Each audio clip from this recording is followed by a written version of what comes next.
Hari ini saya akan membagikan cara merakit sistem irigasi tetes sederhana yang bisa kita pakai skala rumahan ataupun skala ekonomi di lahan kita. Simak terus. Baik teman-teman, pada kesempatan kali ini saya akan share ya bagaimana rakitan sederhana sistem irigasi tetes yang saya pakai di rumah. Ini saya pakai di dalam greenhouse agar kita mempermudah penyiraman. Metode ini bisa dipakai teman-teman yang menanam di lahan terbuka, di sawah dan lain sebagainya. Dan bahan-bahannya apa saja?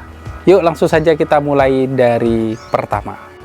Nah, yang pertama kita mulai dari pompa dulu ya teman-teman. Jadi dari sumber air, karena ini hanya bersifat penyiraman, bukan vertigasi dan lain sebagainya.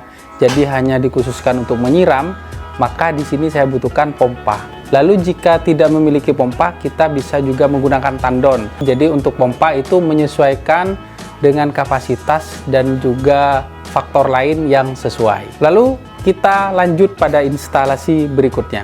Nah teman-teman, dari pompa itulah air kita alirkan melalui pipa utama. Pipa utama ini karena pompanya ada di dalam, jadi kita keluarkan melalui pipa-pipa semacam ini. Alirnya ke sini di pompa utama, lalu kita menuju ke filter. Kenapa kita harus pakai filter? Agar tidak terjadi kemacetan ya pada drip, sehingga kita tidak kerepotan dan tidak terlalu sering melakukan pengecekan. Jadi dengan filter ini nanti kotoran yang berasal dari sumber utama itu akan difilter di sini, sehingga air yang masuk ke dalam pipa irigasi tetes itu nanti benar-benar air yang bersih dan tidak berpotensi menyebabkan sumbatan. Nah selanjutnya teman-teman, jadi dari pipa utama yang sudah difilter ini dialirkan lagi ke dalam, ke sini. Ini tetap masih ukuran pipanya sama seperti yang saya pakai di luar. Nah, karena di sini ada 3 bedeng, bedeng 1, 2, dan 3, maka alirannya itu kita bagi menjadi 3 sesuai arah bedengan. Nah, di sini saya menggunakan kran ya, teman-teman.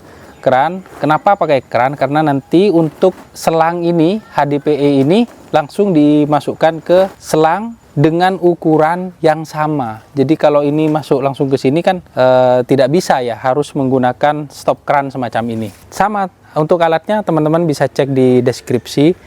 Lalu selanjutnya, jadi seperti yang sudah saya jelaskan tadi, untuk di atas bedengan ini ada 2 jenis selang PE. Selang PE ini beda ukuran ya teman-teman ya.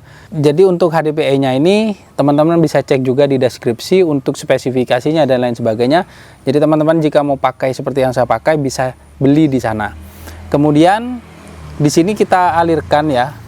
Nah, setelah itu kita alirkan ke lubang tanam menggunakan stick semacam ini. Sama, sticknya juga ada di deskripsi, teman-teman bisa beli di sana. Ukuran selang ini ya, ini juga HDPE yang lebih kecil, teman-teman juga bisa beli di deskripsi. Kemudian untuk rangkaiannya teman-teman ya, jadi tadi dari selang utama itu kita alirkan, lalu di sini ya.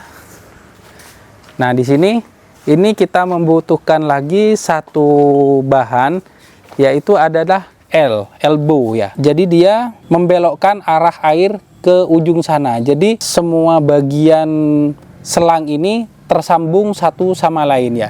Jadi air terus mutar, terjadi sirkulasi memutar antara selang yang sana dan yang sini. Misalkan air lebih masuk dulu ke sana, maka dia juga akan bisa memenuhi ke segala arah. Jadi kita membutuhkan yang namanya elbow semacam ini. Nah, kemudian di sini ini beda lagi, ini pakai T ya. Jadi T konektor ya. Jadi kita sambung di sini, jadi aliran yang dari sana masuk bisa juga ke sini dan ke sana. Jadi konsepnya sesederhana itu teman-teman ya. Nah mungkin ada pertanyaan, teman-teman bisa tanya di kolom komentar, nanti saya akan jawab menggunakan video short. Dan bahan-bahan yang saya pakai semuanya sudah tercantum di deskripsi dan sangat mudah teman-teman. Oke teman-teman, itu aja informasi dari saya untuk hari ini. Semoga bermanfaat. Jangan lupa di subscribe ya untuk channel kita. Tentunya nanti kita akan melakukan program penanaman dan update terus perkembangan dari kebun kita ini setiap hari. Terima kasih sudah menonton, sampai jumpa video selanjutnya.